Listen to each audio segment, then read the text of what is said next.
ay grupo na tinawag ng Diyos upang gawin ang kalooban ng Diyos, upang tumulong sa plano ng Diyos na iligtas ang lahat ng tao. Now we go to the nature of the church. Okay.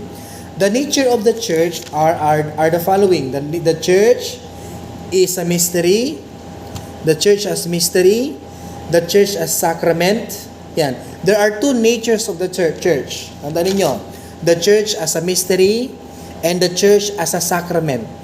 Okay. So these two are important in understanding what the church is, for us to have a deeper realization and focus on what is the mission of the church all about. Okay, now, page 89, lesson 2. The church as a mystery. Okay. Kindly read, Miss Pauline, first paragraph.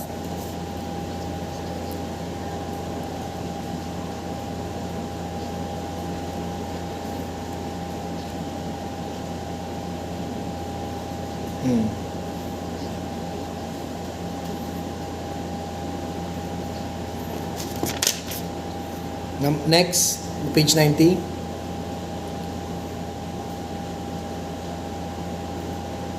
Tuloy mo, page 90.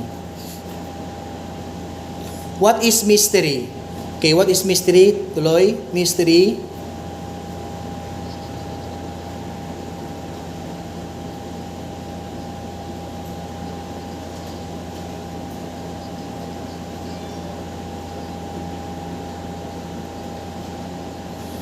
Okay, mystery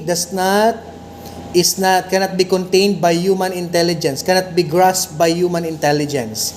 Human intelligence is limited, and the mystery of God is limitless. That's why it's mystery, because it cannot be understood by human mind alone. Now, mystery these are things that we cannot fully understand or know. Okay, when we say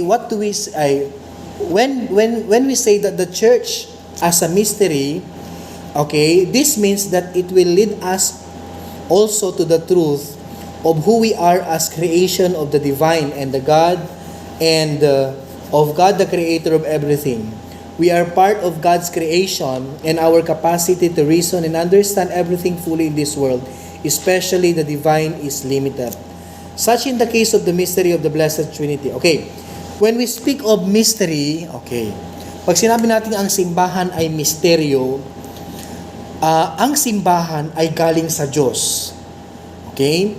Ngayon, yung Diyos na pinanggalingan ng simbahan, hindi kayang i-grasp ng human intelligence.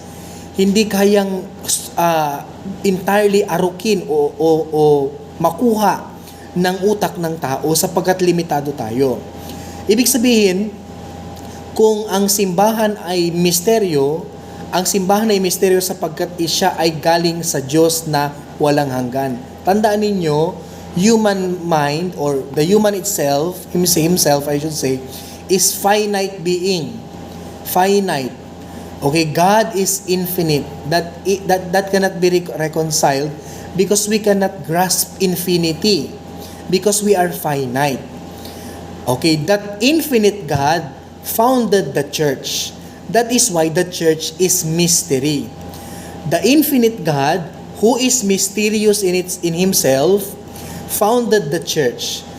The one he founded, which is the church, is also mysterious in a sense because his founder or her founder is mystery. Now, we cannot grasp that as human beings because our minds are limited. Okay, our minds are limited.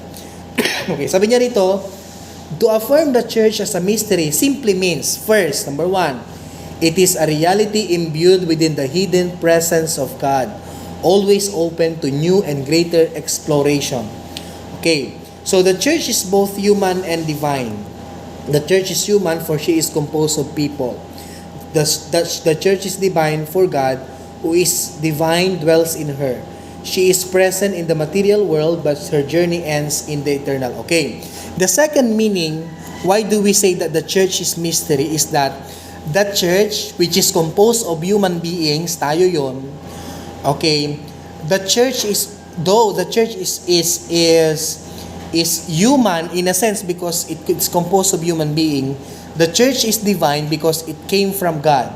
And her destiny, her end is God. Walang iba. Sino bang end natin?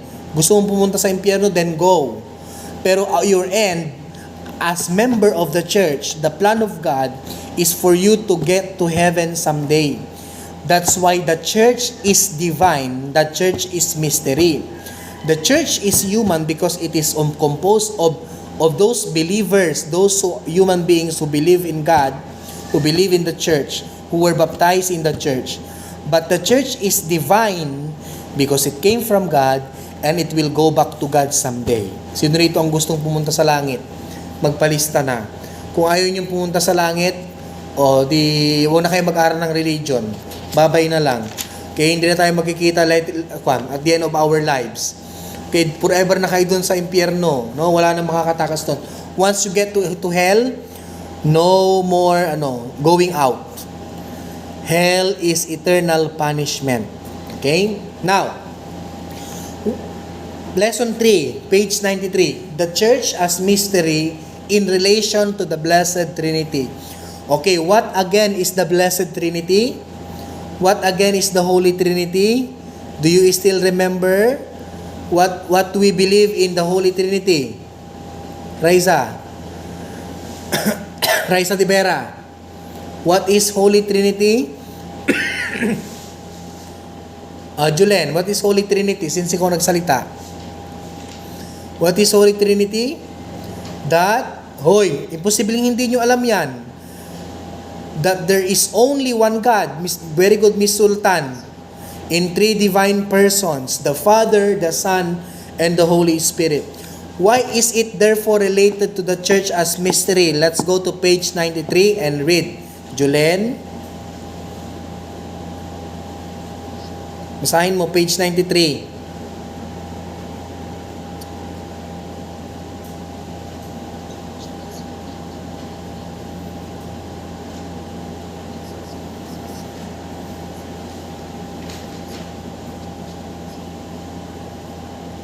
Okay.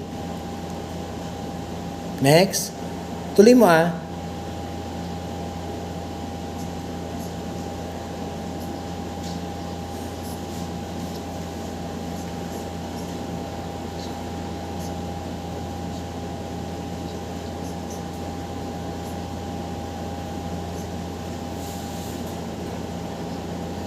Okay.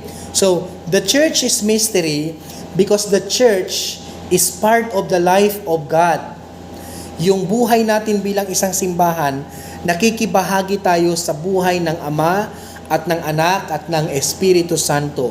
Nung tayo ay nabinyagan, natanggap natin yung buhay, yung grasya na nakipakikiisa natin sa buhay ng Diyos, tayong mga simbahan. Kaya bakit natin sinasabi yon? Sapagkat ang simbahan ay pinlano ng Ama. Itinatag ng Anak, sinasabi ko sa inyo ilang beses yan, at pinalalakas, pinababanal ng Espiritu Santo. Okay. So ang simbahan ay misteryo sapagkat ang buhay natin ay hindi lang dito sa lupa. Tandaan ninyo yan. Kaya wag pa kayong magpakasarap dito sa lupa at hindi kayo nag-iipon ng treasure nyo sa langit. Okay? Nagpapakasarap ka sa lupa, payaman ka ng payaman, puro na lang pera ang hinahanap mo, puro na lang luho, pero wala kang ini-store sa langit. Well, you will go to hell. Go to hell if you want. Okay? So, that's not the purpose of God. That's why you are in the church. You are in the church because you want to get to heaven someday. Why do you want to get to heaven someday? Because you are participating in the life of the Father, the Son, and the Holy Spirit. How do we participate? By storing treasures in heaven, by doing good things. Hindi yung nandito ka sa lupa, feeling mo dito na lang yung buhay mo. Wala nang life after this life. Ay matakot ka. Hell awaits to those who do that. Okay, so, the church is mystery. Okay, tandaan ninyo. The church is mystery in relation to the Trinity because the church is filled with the presence of the Holy Spirit. Okay, tayo lang yung human organization na filled with the Holy Spirit. that the presence of the Holy Spirit is within us, working in us, so that we can continue to work on the plan of God. Okay, tandaan niyo yan. Hindi tayo organisasyon na hindi lang tayo yung mga human organization, yung mga philanthropic organization, yung mga charitable institution dyan. Ang simbahan ay galing sa Diyos. Ang simbahan hindi lang nag-i-endorse ng politiko o kaya hindi lang ang simbahan na hindi lang naka-involve sa political matters, sa moral matters. Ang simbahan ay galing sa Diyos. Ang trabaho ng simbahan ay maligtas ang lahat ng tao. Okay, pagdating ng pangalawang pagpaparito ni Kristo. Okay. The church is a mystery by reason of, number 1, kindly read, Miss Sultan, yung pinaka-last part, yung may point. The church is a mystery by reason of its origin. Okay.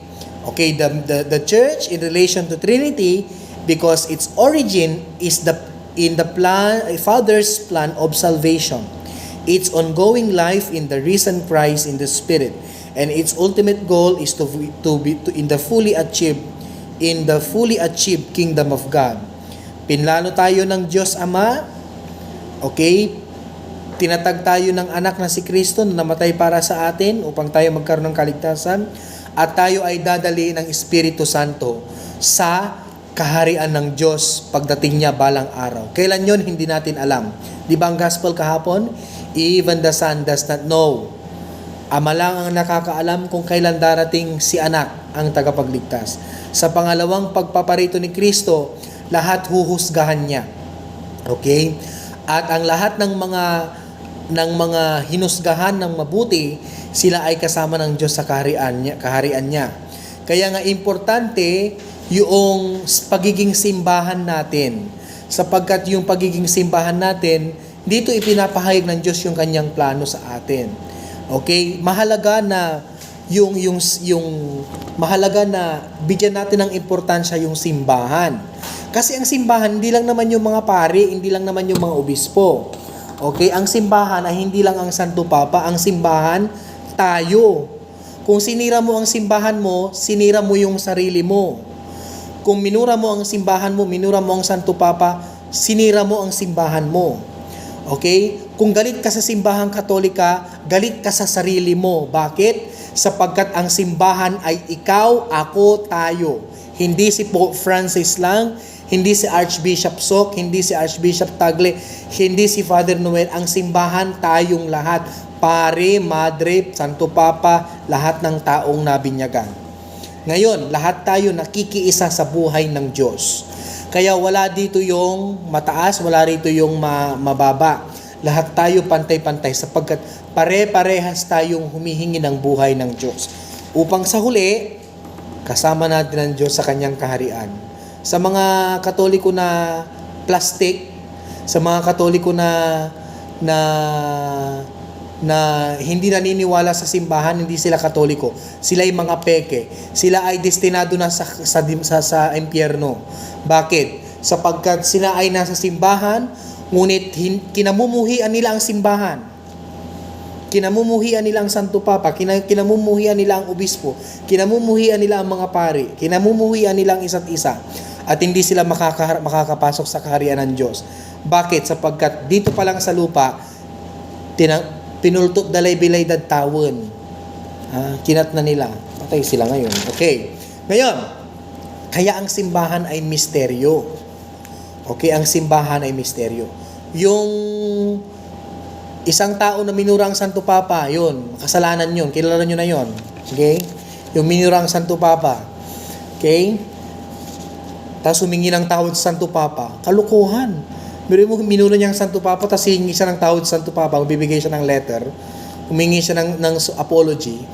Diba? Diniloloko niya ang sarili niya. Ulul ang tawag sa kanya, ulul. Okay. Lesson 4. The church as a sacrament. Ngayon, sabi natin kanina, ang simbahan ay misteryo. Hindi natin kayang intindihin sapagkat ito ay galing sa Diyos. Ngayon, para maintindihan natin ang simbahan, para makita natin ang realization natin tungkol sa simbahan. Isang nature ng simbahan ay the church is a sacrament. What do we mean by that? We go to page 96. Okay, page 96. Kindly read Shamira. Itong mga to tinatawag mo, minsan hindi mo alam kung anong nangyayari na sa kanila. Shamira, wala Shamira. Haisa na lang.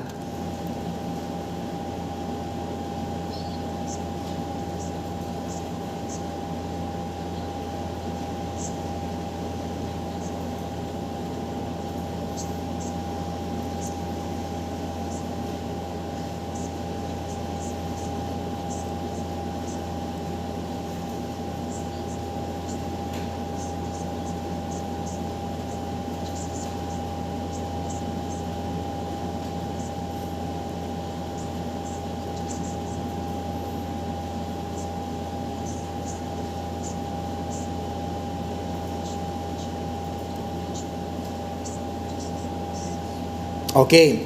So, why do we say that the church is sacrament? First, we have to understand Jesus in His becoming man. Okay. Yung Diyos, hindi natin nakikita. Ang Diyos ay immaterial, without bone and flesh, according to the gospel, according to the Bible. Now, God remains mysterious. God remains mysterious if we cannot see Him. That is why, when Christ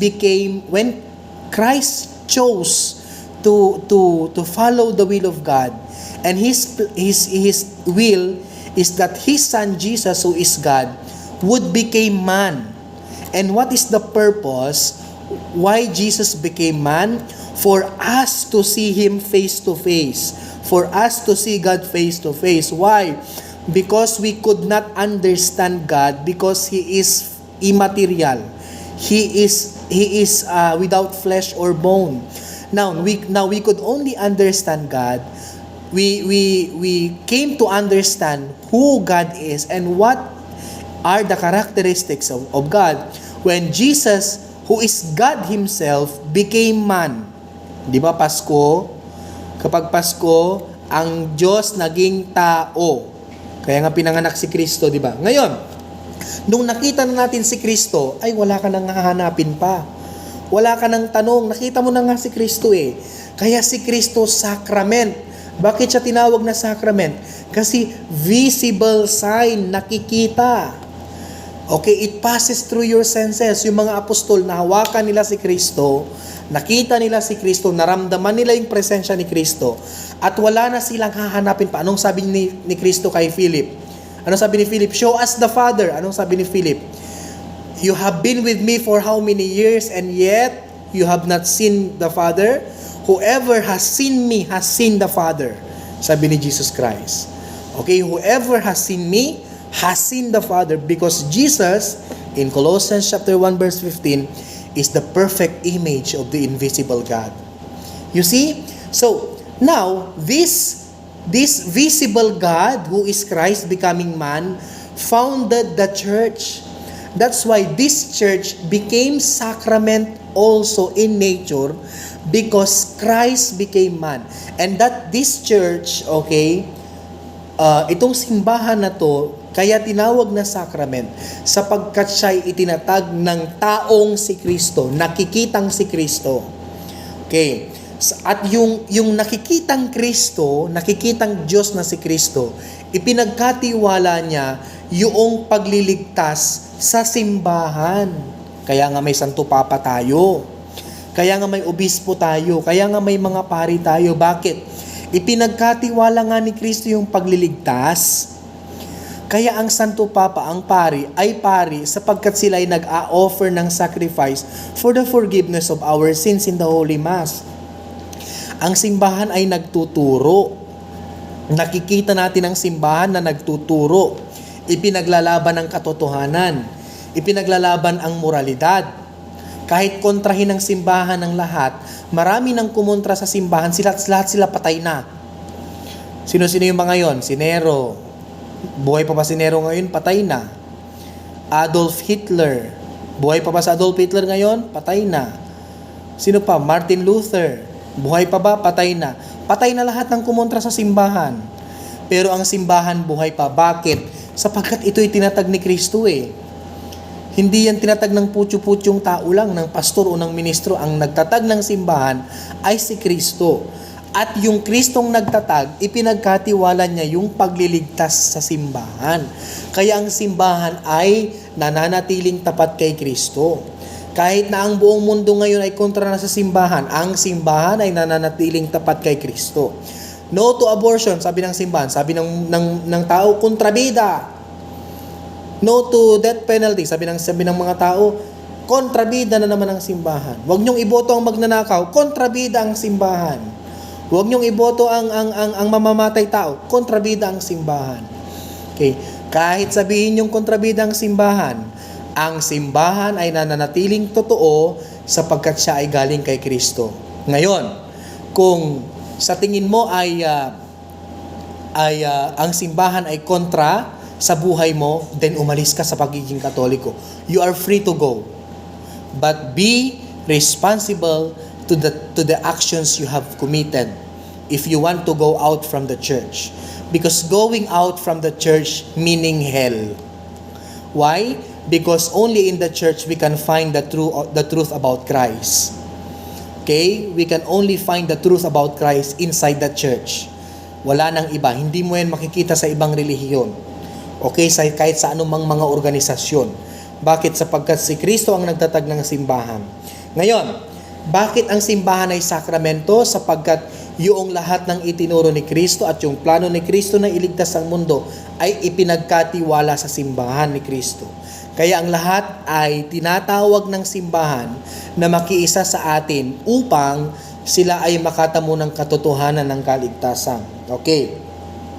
Christ has made the church the effective sign and symbol, okay, of the union with God, unity among men, and salvation of all the people. Tandaan ninyo yan, ha? Okay. So, mali. Isang napakalaking mali. Sabi ng mga born-again Christians, maniwala ka lang kay Kristo, maniwala ka lang sa Diyos. Hindi kailangan ng religion. That's not true. Because religion is important. If religion is not important, why Christ founded His own religion? Matthew chapter 16 verse 18. Okay, if religion is not important, is unnecessary, why Christ founded His church? You are Peter, na napandistract, I will build my church. Okay, I will build my church. Why did Christ build His own church if the church is unnecessary for salvation? Okay, tandaan ninyo yan.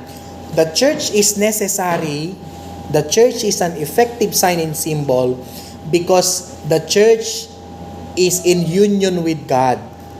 The church is in unity among men, and the church is the way for us so that God will save us from the wrath to come. Okay, now, lesson 5. Okay, lesson 5. The church as a sacrament.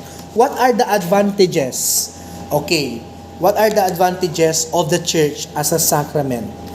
Kindly read, Jumong, page 99, until yung first line and then the second paragraph.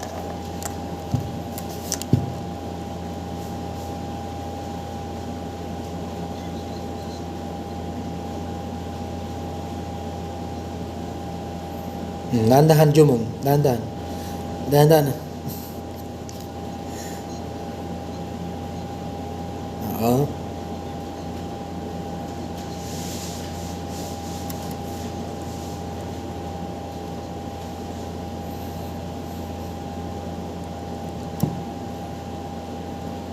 Okay, tandaan niyo to. Ang sabi ng mga tao, dapat ang simbahan, ganyan, ganito. Dapat pwede naming sabihin ang gusto naming sabihin sa simbahan sapagkat malaya kami. Ask me, what form of government that the church has? If the Philippines is a democratic republican state, is the church, what form of government that the church has? There is no form of government in the church. The answer is there is no form of government. The church is neither the monarch nor a democratic or democratic organization. So you cannot say that I can say all things for the church or against the church. No, because we are not democratic people inside the church. Filipinos are democratic people, yes, because you have the freedom of expression. We have a lot of rights and freedom, but we cannot apply that inside the church. Okay, because the church has no governmental form. It's not part of any governmental society. The church, sabi niya rito, it unites inseparably the visible and invisible dimensions of the church. Okay. Ang simbahan ay sacrament because we are the church who are visible member, we are visible nature of the church or aspects of the church can be linked to the invisible, to God, of course. Saan pa ba yung invisible? The church then is a visible, hierarchically structured society making present a spiritual community. The church is hierarchy, it's not democratic. Okay? Hindi siya democracy, hindi monarchy, hindi oligarchy. Ang simbahan ay hierarchical. Bakit? Sapagkat may leader tayo, at sa kanya lang tayo makikinig. Hindi tayo North Korea, hindi tayo Japan, no?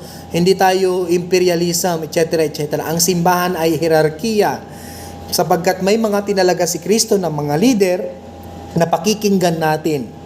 Okay? At sila, yung simbahan, ang magdadala sa atin papunta sa langit. Sa pamamagitan, of course, ang Diyos ang magdadala sa atin, pero sa pamamagitan ng simbahan, tayo ay pupunta sa langit. Kaya kayong mga kabataan, tanggalin nyo na yung pagkamuhi sa simbahan. Kasi at this age, the society is forming you to hate the church.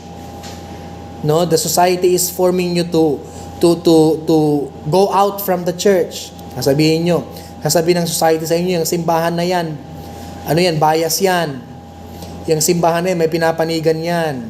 Yung simbahan na yan, ano yan, hindi umaayon sa trend. No? Again, uulitin natin.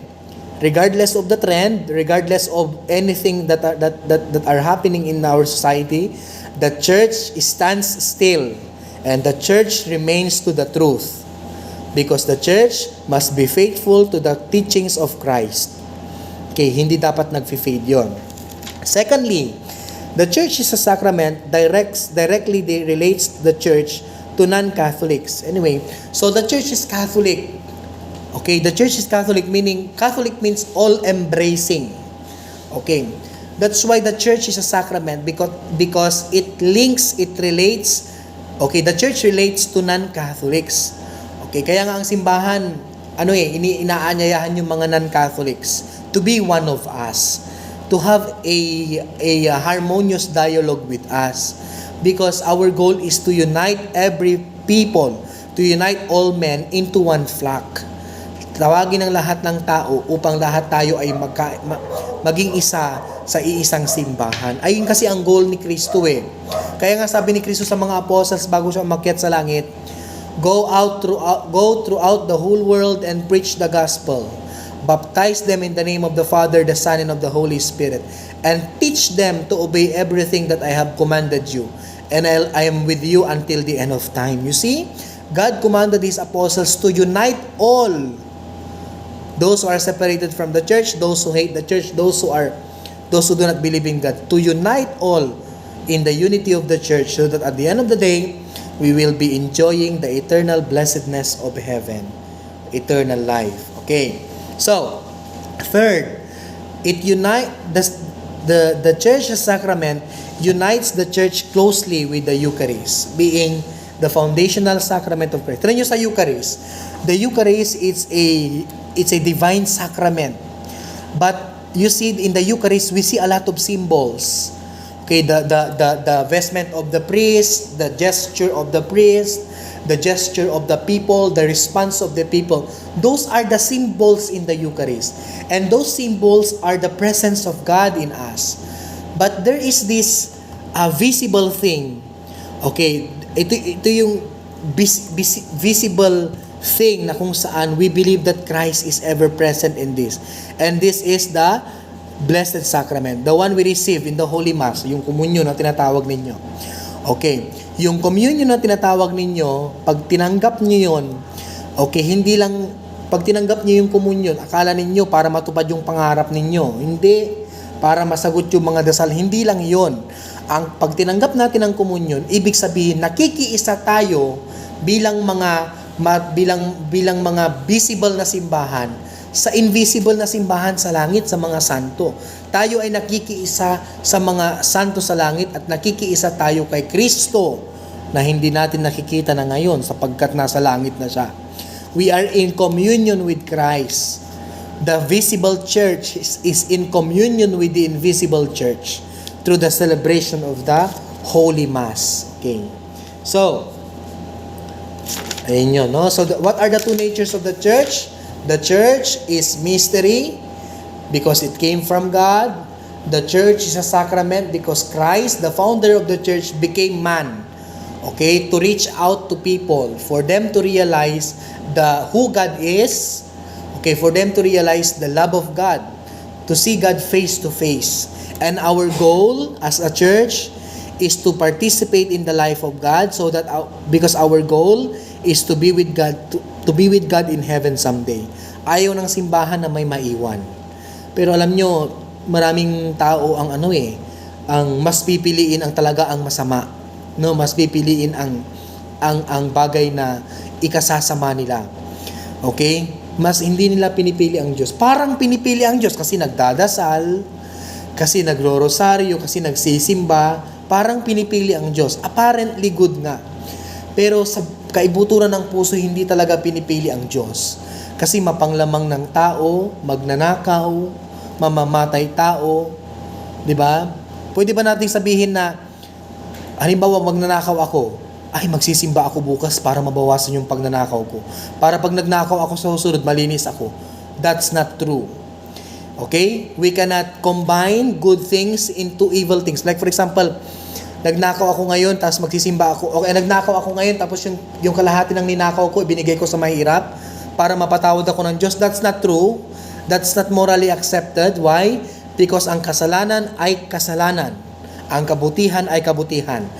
So kung nagbigay ka sa tao, sa kapwa mo, kikilalanin ng Diyos yun. Pero yung pagnanakaw mo, kikilalanin din ng Diyos yun na immoral at kasalanan. Hindi pwedeng bayad kasalanan. Hindi pwedeng pangtakip. Hindi pwede, walang ganun. Parang ang kasalanan at kabutihan, tubig at langis. Pagsamahin mo man, maghihiwalay din. Tama ba ako? Nasubukan nyo ng pagsamahin ng tubig at langis?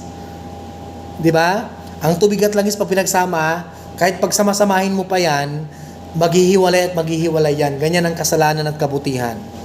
Nagnakaw ka, okay, pero yung pinagnakawan mo, ibinigay mo sa mahirap, magkahiwalay yun. Yung pagtulong mo, okay yun. Pero yung kasalanan mo, hindi okay yun. Okay? So, dapat pipiliin natin yung simbahan. Okay? Sa darating na eleksyon, sabihin nyo sa mga magulang ninyo, papakinggan natin ang simbahan. Hindi natin papakinggan yung sarili nating pagkakaintindi. Kasi hindi ka expert. Okay? Papakinggan mo ang simbahan. Gagamitin mo ang iyong konsyensya. Okay? Gagamitin ang iyong konsyensya. Wala akong babanggiting tao sapagkat it's my personal choice. I have my personal preference. May sarili akong manok. Pero hindi ko sasabihin. Gagamitin ninyo yung konsyensya ninyo. Ang mga kabataan lang ang magiging susi sa kinabukasan ng Pilipinas. Tignan nyo ngayon sa Facebook, may isang pamilya sa Facebook na gulong-gulo na sila sa sarili nila. Naglalaban-laban na sila. May nag-withdraw, mayroong, di ba, ginagawa nilang tanga ang Pilipino, no? Bobo ang Pilipino. Ginagawa nilang loko-loko ang Pilipino. Pero hindi tayo loko-loko. No, gising tayo sa katotohanan.